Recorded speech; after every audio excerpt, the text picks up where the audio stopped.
G'day YouTube and welcome back with some more FIFA 13 Connected Career Mode with Newcastle United, the mighty Magpies. It's Brett from Overtime Game with you once again, and welcome the MPD Nation. Guys, if you don't know what the MPD Nation is, definitely go check it out. Links in the description. Awesome place for small channels to grow. As well as that, there's SGU, Sports Gaming Universe, run by Nadaz Fan. Massive YouTube channel, sports gaming channel.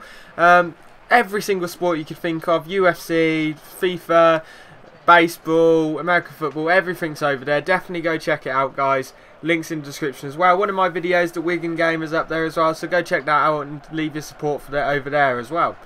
Now, we've obviously got a game here in the Europa League knockout stages against Udinese. We've had to rotate our side a bit. Jeffron, Marvauex and Knockout, as you can see, are starting. That's because Cabaye, Arfa and Menez are all completely shattered. They've worked extremely hard the last few weeks, so they deserve a rest. And we're at home here in the knockout stages against Udinese. Udinese are a decent side. They've got Digne and Mural, so definitely some goal threats up there. First leg, obviously we're away from home, and it is a back-to-back, so we have Udinese at theirs literally in a week. So it'll be in the next episode, guys. So we could use picking up a win here in the first leg, and hopefully keeping a clean sheet, because that's vital in all honesty. Obviously in ties like this, the away goal counts, so we really could use a clean sheet to ensure that we don't fall to a deficit of away goals. So that would definitely help us. Obviously it is Saturday, guys, so it is comment of the week times. I know I really should run this on a Sunday, but to be honest, I don't want to make videos on a Sunday. Sunday's going to be my day off. There won't be videos on a Sunday at all, except for special occasions, such as like my birthday or something like that, or if it's one of your birthdays and you want a video made for the Sunday. That is if it's on the Sunday. So I'm fine with anything like that. If it is any of your birthdays, leave a comment in the section below, and we'll make sure we'll do something for it. Remember to keep the comments flowing in for next week's comment of the week, guys. This week we had a lot of comments, but none really that stood out too much for comment of the week. However, there are a couple, and they're not really jokes or anything like that. They're literal opinions and stuff like that. And the first is from Thomas Skelly, and I believe Thomas is an American guy, and he's left comments on a number of our videos this week, guys. He's obviously been moving through the series, catching up, and he's just trying to learn more about the English game and really enjoying the series. So that's definitely a good thing, and I'd like to say welcome. And the comment I've chosen from him is, that makes sense. Tough loss to Liverpool. Your defenders always seem to be out of position, even the ones you are not controlling. Now, if you have watched all of this series and you are up to date, then you would agree with me, our defence has improved dramatically the last few weeks. And I agree with Thomas that in the first few episodes our defence was awfully out of position. I must admit I take a lot of credit for that, because my defending in the first few weeks was awful. And as well as that, we just defended poorly, and as you can see, we did it again there, and Udinese go 1-0 up, unfortunately, after 24 minutes. Good save by Ruffier originally, but unfortunately pushed the rebound straight into Digne path, who slots it into the corner. And our defence just got undone on the counter-attack, and that's just unfortunate. But as I was saying, our defenders do seem to get caught a lot, and as you can see there, they just seem out of position. And to begin with, that was partly because I was playing players out of position. We had Bocally playing at left back, and he can't play left back, so we did struggle a lot there. So he was often getting caught out on that hand side. DeBuchy was getting used to the defenders he was playing with, so we struggled a bit with chemistry. And then Yanga and Mbiwa and Sakho had never played with each other, so they were also getting chemistry together. But alongside that, neither are used to the English game, so they were being outpaced by a number of players. But the main reason they kept getting caught out of position, other than the fact the ones I was controlling, when they were getting caught out of position, they were actually playing on the wrong hand side of defence. Sakho's left-footed, and I was actually playing him on the right-hand side of defence. This got pointed out to me, and since I've moved him to the left and kept Yanga and Mbiwa on the right, our defences have been a lot more solid, and we've been better on the one-on-ones, so we haven't had to force players to push out onto attackers, which has left gaps behind us. So we've definitely strengthened there. But unfortunately, you can see Pogba goes off here, guys. And I put it out there now. He's out for 3 weeks. So that's definitely bad for us. And it's just awful. We've just signed him. He's played well. He's been solid in defence. And unfortunately, we're going to be without him for around 3 weeks. But hopefully we can keep up the momentum and handle not being with him for a while. We'll move Cabaye back into the centre defensive midfield when we play regularly with him, and we'll play Brahimi and Sissoko back at centre attacking midfield. But as I was saying, the left back was the main reason we kept getting caught out, and that's because Bocally's not a left back, he's a right back, and he can't play left back, so he wasn't ready to play the position, and I had just thrown him in there and expecting him to do well. Now we solved that problem originally by putting Haidara in there, but unfortunately Haidara is just not as far developed to be able to play regularly at left back. So in January we went and signed Lucas Digne. Lucas Digne's also a young player, so isn't fully developed at all, and so we will still struggle in that area, but we should solve it by the summer. In the summer, one of my key targets, other than the centre defensive midfielder from Seville, is actually, and what a finish by Niang again. He's been a beast for the last two games. 2 games, 2 goals. Absolutely outstanding from a player that's just come in, and definitely making us want to sign him at the end of the season.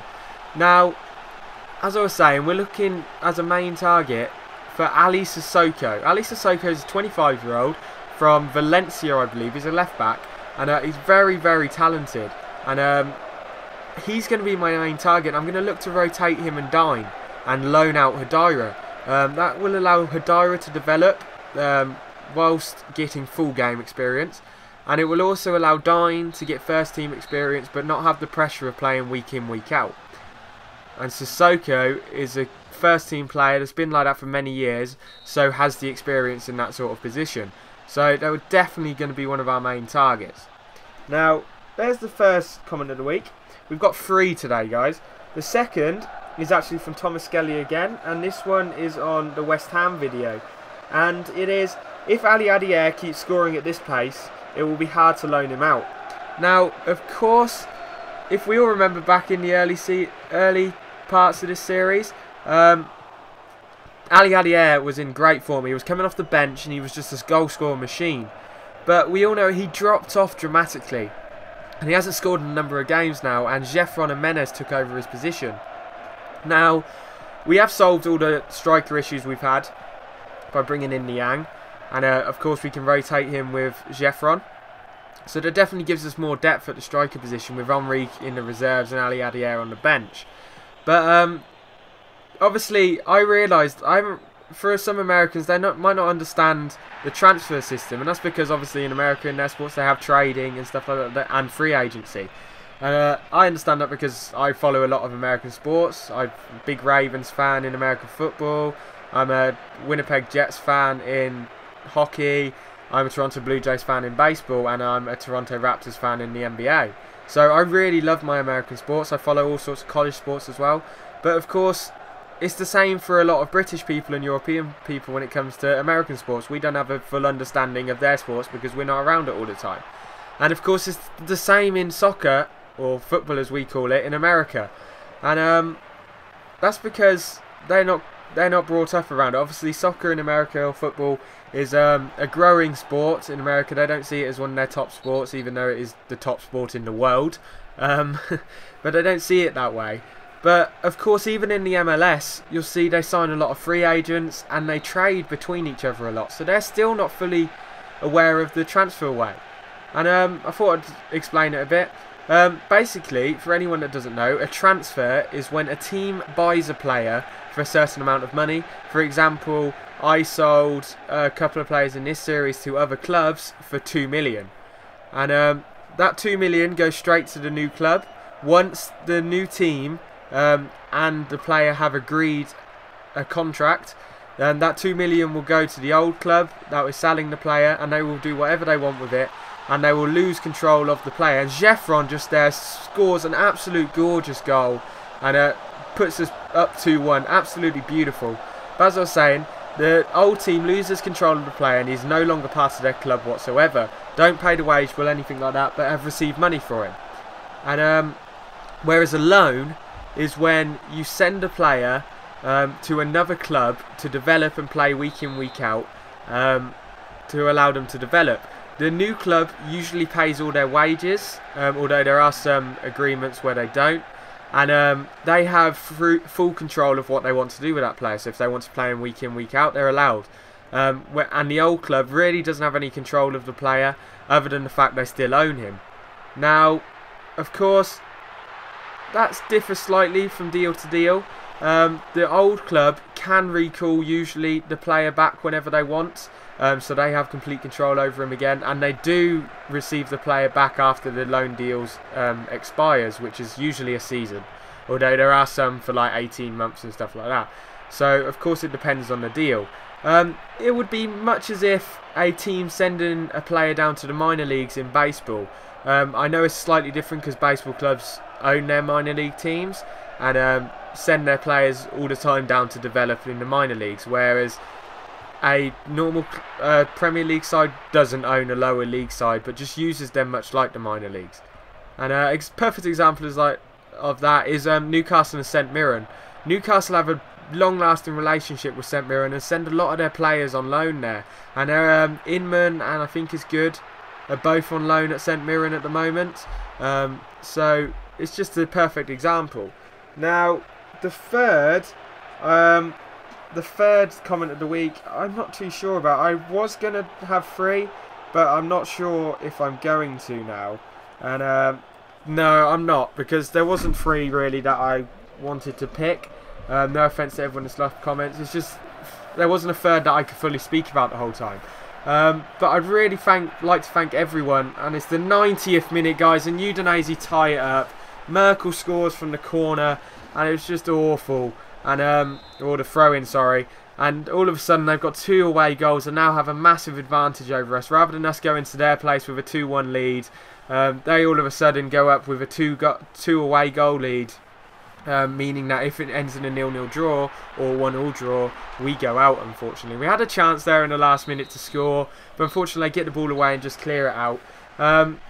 As you can see, guys, we did draw 2-2, and we have got them straight away, and that will be in the next episode, which will be out Monday, guys. Jeffron played the best for us and actually one man in the match, so he played out of his skin, and he's pushing for another starting role. Now, remember to bring all your comments in for the next week's comment of the week, guys. I want to know who's your favourite American sports teams. Leave it in the comments section below, guys. Leave some comments that I can speak about. I love hearing from your comments, and as you'll see, I reply to every single comment in the comments box because I really like interacting with you guys. So, leave a comment, subscribe, guys, and peace out, YouTube. We're heading into overtime.